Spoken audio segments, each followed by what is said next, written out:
Leader of opposition इनकी बात से 100% सहमत हूं कि इस सरकार में भ्रष्टाचार, बेईमानी, लूट चरम सीमा पर है। ये एक उदाहरण दिया है। इसी तरह बुंदेलखंड में ये तो धान का उदाहरण दिया है उन्होंने कि किस तरीके से खातों तक में पैसे का रिकॉर्ड है, और एक बार नहीं, दो बार नहीं, तीन बार नहीं, जितने भी प्लेटफॉर्म्स हैं, विधानसभा है, पत्र लिख करके जानकारी देना, संस्थाओं तक अपनी बात पहुंचाना, एक भी संस्था इनके खिलाफ, जिन्होंने इतनी बड़ी लूट की है, उनके खिलाफ कोई कार्रवाई नहीं, न कोई जांच किसी स्तर पर। ये तो धान का हुआ।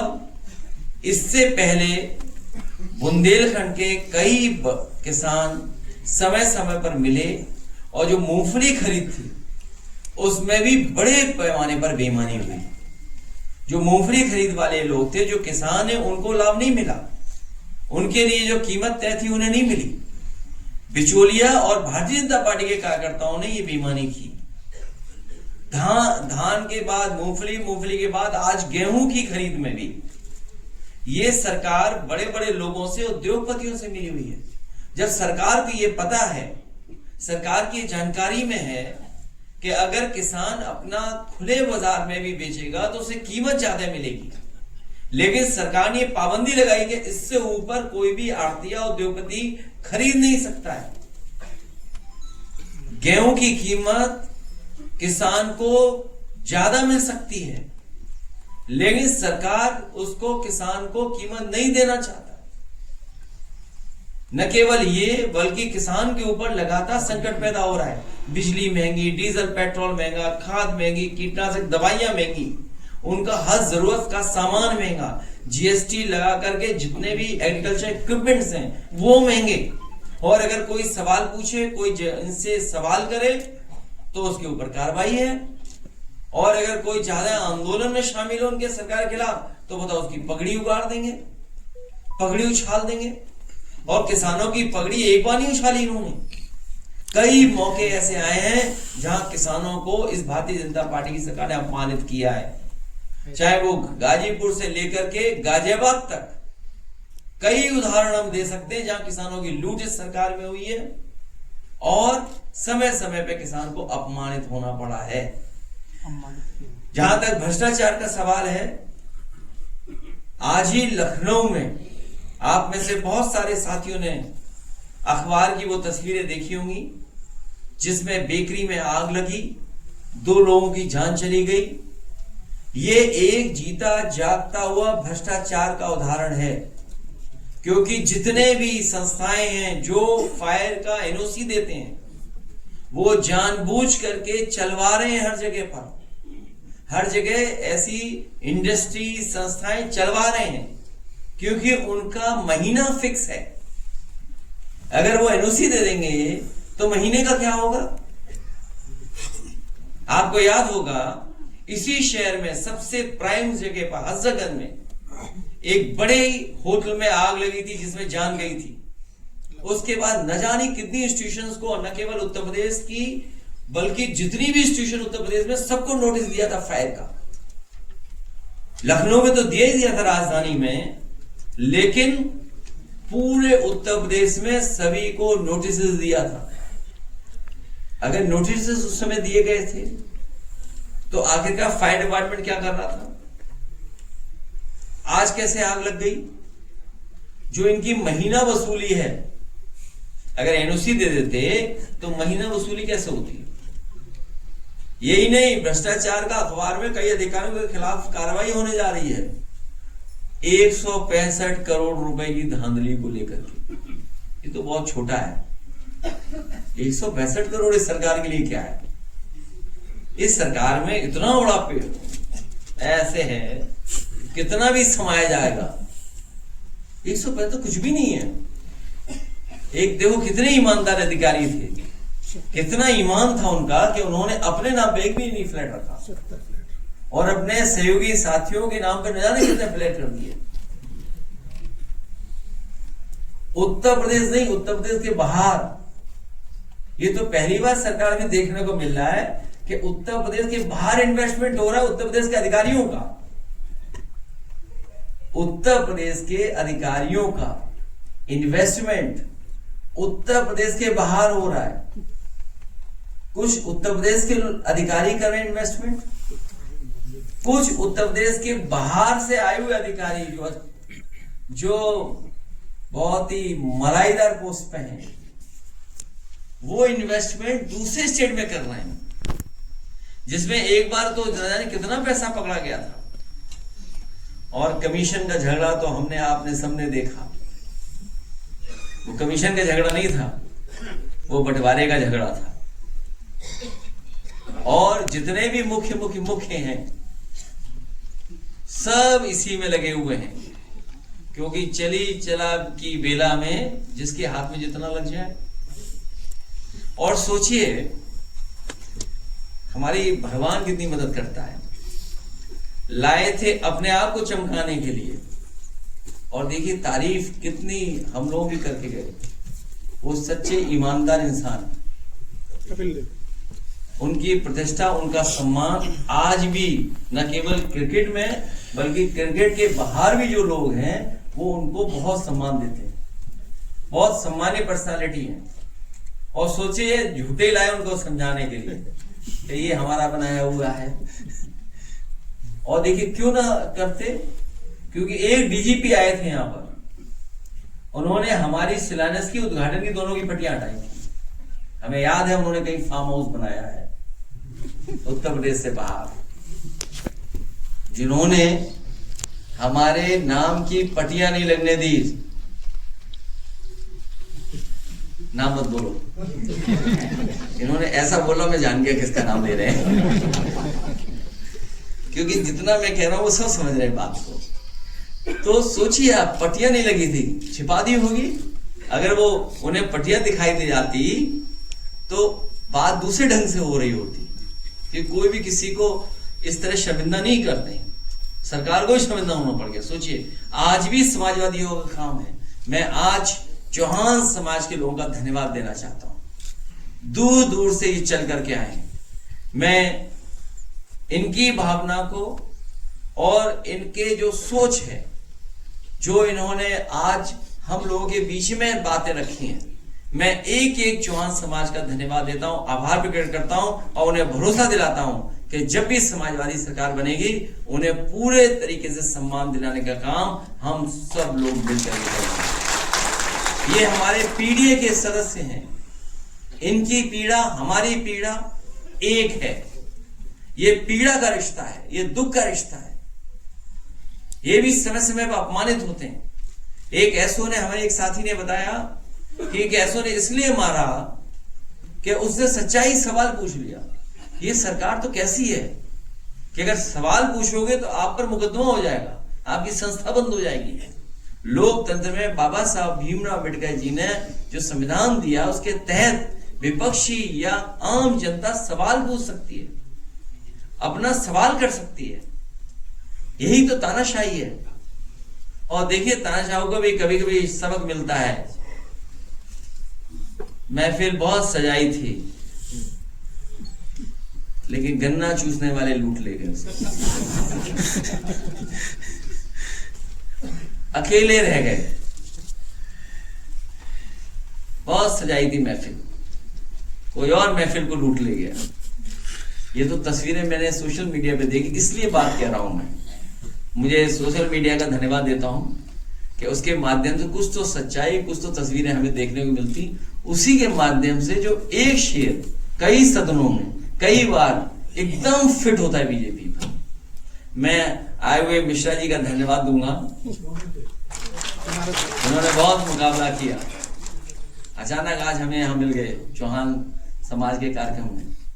मिश्रा जी को भी बहुत परेशानी का सामना करना पड़ा। हमला हुआ इन पे, वार हुआ इन पे, और इन्हें जेल जाना पड़ गया। कमाल की सरकार है। हमला इन्हीं पर हुआ। हालांकि वो हाथा की वजह से ये सब है, और मुझे लगता है आपकी वजह से। आप विपक्ष में खड़े हो ना सामने, इसीलिए मिश्रा जी पे भी अन्याय हो रहा है। तो ये सरकार के खिलाफ हमारे चौहान समाज भी एकजुट हो गया है। मैं पीडीएस समाज के सभी लोगों का बहुत बहुत धन्यवाद देता हूं। और जहां इन्होंने जाति गणना को लेकर के भी बात रखी कि आबादी के हिसाब से हक और सम्मान मिले, जाति गणना का फैसला 90% पीडीए परिवार की 100% जीत। मैं इन सभी लोगों का बहुत बहुत धन्यवाद और आभार प्रकट करता हूं। अखिलेश जी, ये पीडीए का जो आप जनाधार बढ़ाते जा रहे हैं और काफी जनाधार बढ़ गया है, इससे बीजेपी बौखलाई भी है। और इसी क्रम में ये है कि हम ही को कातिल कहेगी दुनिया और हमारा ही कत्लेआम होगा, और हम ही कुएं खोदते फिरेंगे, हमारा ही को पानी जो है हराम होगा।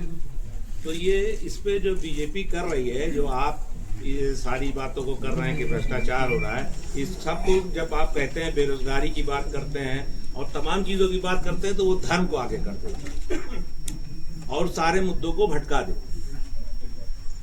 इस बार भारतीय जनता पार्टी की कोई चालबाजी नहीं चलेगी। जो ये धांधली करते हैं चुनाव में, चुनावी धांधली करते हैं, इस बार 403 विधानसभाओं में भारतीय जनता पार्टी की कोई भी 420 ही नहीं चलने देंगे लोग। अभी आपने इतने अधिकारियों के नाम गिनाए हैं, बहुत ढेर नाम किसी का नहीं लिया। जो नाम आप ले दो, हम बाद में ले देंगे। तो क्या आपकी सरकार बनने पर उन पर कार्रवाई होगी? जो न्याय है, जो कानून है, उसके तहत तो होगी कार्रवाई। इसलिए तो बहुत से लोग अंडरग्राउंड है।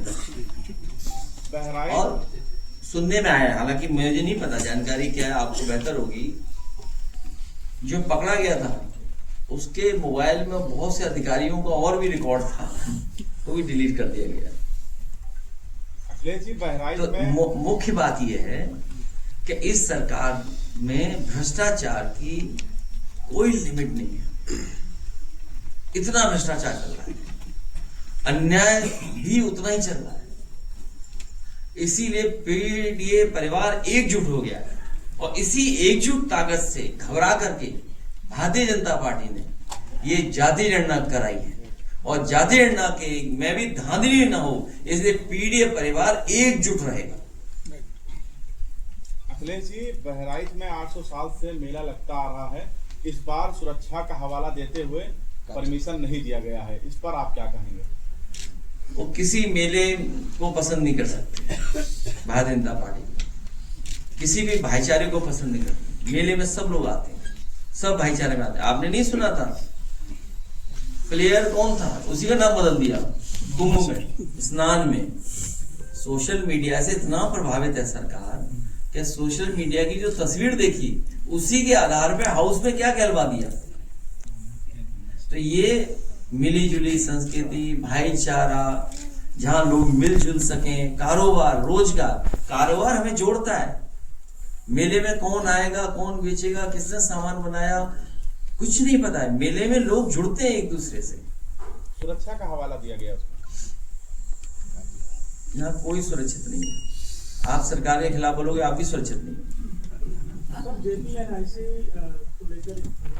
मैं तो चाहता हूँ जल्दी बेच दें इसको। इंदिरा गांधी प्रतिष्ठान की तरह डेवलप करेंगे कह रहे हैं। देखिए, किसी दो बिल्डिंग्स की आप तुलना नहीं कर सकते। दो बिल्डिंग्स की आप तुलना नहीं कर सकते। जो जीपीएनआईसी है वो समय के हिसाब से सबसे मॉडर्न इंफ्रास्ट्रक्चर है। उसके अंदर स्पोर्ट्स के तमाम जो इंफ्रास्ट्रक्चर आज होने चाहिए वो है उसके अंदर। कई 100 गाड़ियां पार्क हो सके, क्योंकि आजकल पार्किंग की प्रॉब्लम है। सोचो, ये सरकार किसी शहर का ट्रैफिक इंतजाम नहीं कर पाई। सोचिए, किसी शहर में ट्रैफिक का इंतजाम नहीं कर पाई। और जब तब लखनऊ स्मार्ट सिटी बोलते हैं, 1000-1200 गाड़ियां पार्क हो जाए, कोई इवेंट कर सके, वर्ल्ड क्लास और वेदर, ओलंपिक्स है, स्विमिंग पूल है उसके अंदर। आजकल कैफे का बहुत चल रहा है। कैफे का एक बहुत नई तरह की संस्कृति डेवलप हो गई है। रूफटॉप उसमें कैफे है, रूफटॉप रेस्टोरेंट है। तो एक मॉडर्न बिल्डिंग है। अभी अखबार में मैंने पढ़ रहा था कि कॉन्फ्रेंस हॉल्स बना रहे हैं, कन्वेंशन सेंटर बना रहे हैं। इस जेपीएनआईसी में देश का सबसे मॉडर्न कन्वेंशन सेंटर होता। जो देश का सबसे अच्छा मॉडर्न और कन्वेंशन सेंटर, उसको बंद करके नया कन्वेंशन सेंटर बता रहे हैं। तो पैसा किसका लॉस हो रहा है? ये तो विचार, इसीलिए मैंने कहा जब आप इतनी चीजें बेच दी, किसान बाजार जो किसानों के लिए बनाया गया था, किसान को सुविधा देने के लिए जो इंफ्रास्ट्रक्चर क्रिएट किया गया था, वहां सुनने में आया कैफे खोल दिया सरकार ने। सोचिए, किसान के लिए जो इंफ्रास्ट्रक्चर बनाया वहां कैफे चला रहे हैं लोग, और जो कैफे की जगह है वो खंडर बना दी। और यही नहीं, किसान जहां अपने सामान के साथ रुक सकता हो, रुकने का जहां उसके लिए इंतजाम बनाया था, वो सुनने में अपने खास स्वजाति लोगों को बेच दिया। पहले प्लासियो मॉल बेचा, फिर एक बस स्टैंड बेचा, बाद में किसान बाजार बेच दिया। अखिलेश जी, इस वक्त आपको पूरे देश में पीडीए के महानायक के तौर पे देखा जा रहा है। एक मूवी आई है फूले, उसमें पीडीए के 2000 साल के जो है गुलामी और दास्तां का वर्णन किया गया, दर्शाया गया उसे। लोग कह रहे हैं अखिलेश यादव को एक बार जाकर के देखनी चाहिए इस मूवी को। तुम टिकट ला लो। इधर मैंने बहुत फिल्में नहीं देखी, मैंने कोई फिल्म नहीं देखी। ऐसा है, नहीं मैं बता रहा हूँ, ऐसा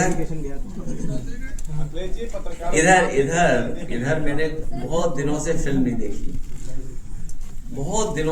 देखी, लेकिन कई बार जो बहुत सारे प्लेटफॉर्म थे उन पे रुक करके आधा घंटा 20 मिनट 25 इस तरह फिल्में देखी। हम लोग के साथ देखिए सर, एक मौका।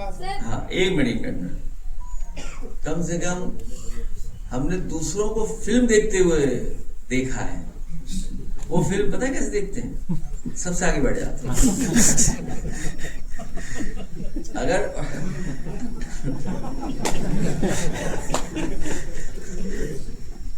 फोटो खिंचाने के बाद पीछे बैठ जाता है। नहीं अखिलेश जी, फूले फिल्म को बहुत सारे जो है फिल्म हॉलों में, सिनेमा हॉलों में जगह नहीं मिली है। लोग कह रहे हैं कि अगर वो फिल्म पीडीए के लोग देख लें तो बहुत ज्यादा जागरूकता आएगी उनके अंदर। नहीं, देखिए जिसके इसमें चॉइस है, देखना चाहिए फिल्म। और अगर कोई एक व्यू पॉइंट मिल रहा है और पीडीए से संबंधित अगर कोई इमोशन है, तो मैं तो कहूंगा कि सभी पीडीए परिवार के लोग ऐसी फिल्म को देखें। और पीडीए परिवार को जिन्होंने सदियों से दबाया, उन्हें जरूर देखना चाहिए। सिर्फ 2 टाकीजों में रिलीज किया गया, जिन्होंने उनके अधिकार पर फन मार के बैठे रहे लोग, उन्हें जरूर देखना चाहिए। वो तो विरोध कर, प्रभुत्ववादी लोगों को देखना चाहिए। वो विरोध कर रहे हैं, वो सड़कों पे उसके खिलाफ। सर, आप पीडीए की बात करते हैं तो बलिया में एक चौहान समाज की लड़की को मार कर पेड़ से लटका दिया गया था, और हाल ही में आप बलिया गए हुए थे और उनके परिवार से नहीं मिले। क्या चौहान समाज तो मैं अपने चौहान समाज के लोगों से कहूंगा कि परिवार में गए होंगे, वैसे हमारी पार्टी के संगठन लोग गए थे, और मैं अपने साथियों से कहूंगा कि परिवार को एक दिन हमसे मिला दें और परिवार को न्याय मिलेगा। सर, पहलगाम हमले के बाद लखनऊ में अभी धर्म संसद चल रहा है, तमाम देश भर के कौन सा धर्म संसद कर रहा है? धर्म सभी धार्मिक कौन है? हिंदू राष्ट्र की घोषणा कर रहे हैं। हिंदू राष्ट्र की घोषणा हो रही है सर, पूरा पोस्टर लगा हुआ, पोस्टर लगा कि 4 मई को घोषणा होगी। इंदिरा गांधी प्रस्थान में प्रोग्राम चल रहा है, उसमें बीजेपी के काफी लोग शामिल हो रहे हैं। हिंदू राज बचना चाहिए। राहुल गोपाल राय हैं जो ये कर रहे हैं, कोई गोपाल राय हैं जो ये कार्यक्रम आयोजित कर रहे हैं, उसमें राजू दास जैसे। मैं कह रहा हूँ अभी भी मत जुड़ो उन चीजों में, क्योंकि जो हमारे बुनियादी सवाल है, जो आपने कहा कि धान किस समय खरीदा गया था, नाम है, अकाउंट में पैसा गया है, किसके धान का पैसा चला गया वहां पे, ये डॉक्यूमेंटेड प्रूफ है। सोचो सरकार इस पे कार्रवाई नहीं कर रही है। पूरे मूंगफली की भेदभाव हो गया, पूरे मूंगफली का खरीद लिया इन लोगों ने। अभी आज के अखबार में मैंने पढ़ा, हालांकि मैं कई बार बोल चुका हूं आपसे, हमारे एक काऊ मिल्क प्लांट है जो सबसे मॉडर्न काऊ मिल्क प्लांट बनाया गया था उत्तर प्रदेश में समाजवादी सरकार में, पराग, अमूल या और संस्थाओं को सपोर्ट करके 12 से 17 तक जो मिल्क प्रोक्योरमेंट बढ़ा था वो 30 लाख लीटर तक पहुंच गया था। उसका लक्ष्य तय किया था कि 30 लाख लीटर प्रोक्योरमेंट होगा मिल्क का, जिसमें 3 अमूल प्लांट लगने का समझौता हुआ था, 2 प्लांट लग चुके थे, 1 पराग का लग गया था। तमाम पराग के संस्था के जो प्लांट थे उनकी कैपेसिटी बढ़ाई गई थी। तो लक्ष्य था 30 लाख लीटर प्रोक्योरमेंट मिल्क को बढ़ाना। एक मिल्क प्लांट, काऊ मिल्क प्लांट, पहला काऊ मिल्क प्लांट के प्रोडक्ट्स बनने का पहला प्लांट कन्नौज में उमरदा में लगाया था समाजवादी सरकार ने, और उसके उद्घाटन का नकली पटिया देश के प्रधानमंत्री जी ने और मथुरा की सांसद हेमा मालिनी जी की लगी है। बताओ दोनों को क्या लेना देना है हमारे कन्नौज के उससे। और आज वो बंद हो गया। अल्ट्रा मॉडर्न काऊ मिल्क प्लांट टेट्रा पैकिंग का, वो प्लांट सरकार ने बंद कर दिया। सोचिए आप। सर हास्य दिवस है, कोई कविता हो जाती। मिश्रा जी बैठे हैं। देखिए हम ऐसा काम तो कर नहीं पाते। मिश्रा जी आ गए। मिश्रा जी आ गए। नहीं, मिश्रा जी कर सकते हैं। मिश्रा जी कर। हाँ ये बात है, हास्य दिवस आज ही के दिन मनाया था, संडे मनाया था मई का। हाँ ये बात ही, इंटरनेशनल लाफ्टर डे है, क्या बोलते हैं इसको? हास्य दिवस। हास्य इंटरनेशनल है कि भारतीय का है? भारत का इंटरनेशनल। हाँ इंटरनेशनल है, इंटरनेशनल अंतरराष्ट्रीय हास्य दिवस। हाँ एक मिनट में चेक कर लेता हूँ। हाँ आपने रिपोर्ट किया। तो हाँ मैंने कोट किया इंटरनेशनल। हाँ वो है, आज का जो संडे होता है उसको मानते हैं लोग। अखिलेश जी पहलगांव हमले पे, हम वहाँ पाकिस्तान पे हमला करने में देरी हो रही है, इस पे कुछ बोलेंगे? सब जवान को भी मिला नहीं गया है, हो गया और जवान हमारा पकड़ा गया, अभी तक नहीं छूटा है। सब जगह बैठा कोई इसमें कहा पाकिस्तान पे एक्शन होना चाहिए। ऐसा है, अभी आपको गाना सुनाने का वक्त आ गया है। लेट हो गए सर ये बहुत सीरियस इशू है, बहुत सीरियस इशू है। इस पे हम लोगों को बहुत कुछ चर्चा ज़्यादा नहीं करनी चाहिए। इसलिए चर्चा नहीं करनी चाहिए क्योंकि समाजवादी पार्टी ने जो सुझाव दिए थे वो ऑल पार्टी मीटिंग में सुझाव दे चुके हैं। सरकार ये आश्वासन दे चुकी है कि ठोस कदम उठाएंगे। एक एक कर करके वो ठोस कदम उठा रहे हैं। तो आपको क्या आपत्ति है? एक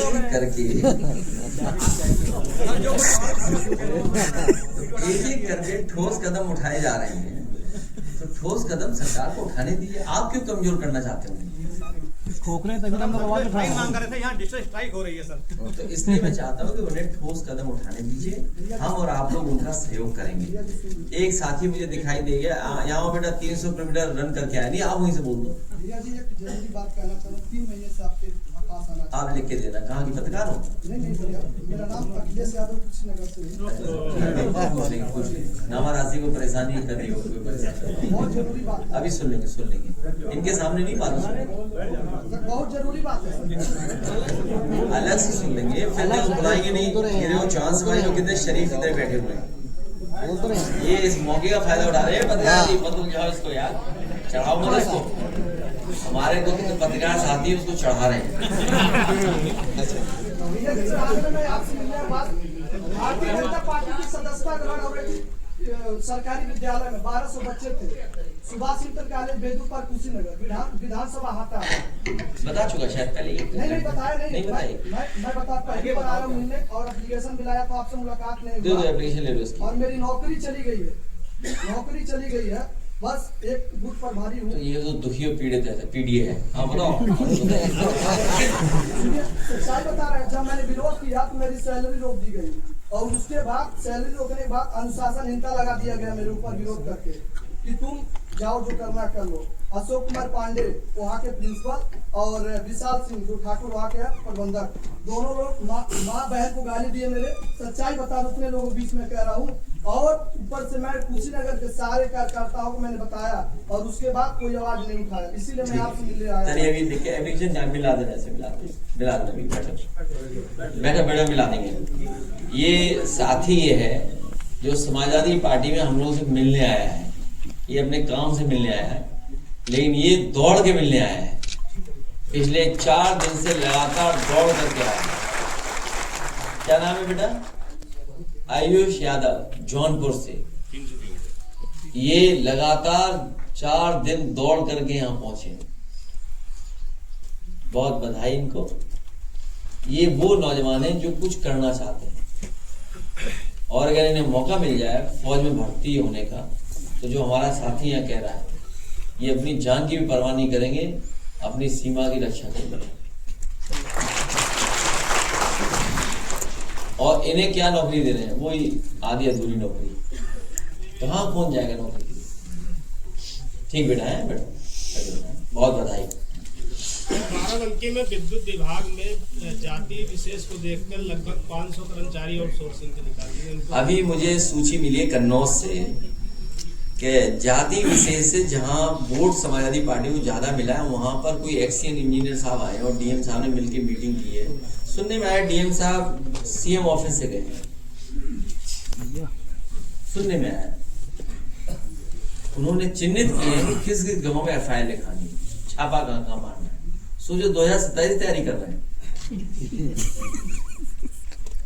2027 की तैयारी करना है। नए जिलाधिकारी कन्नौज।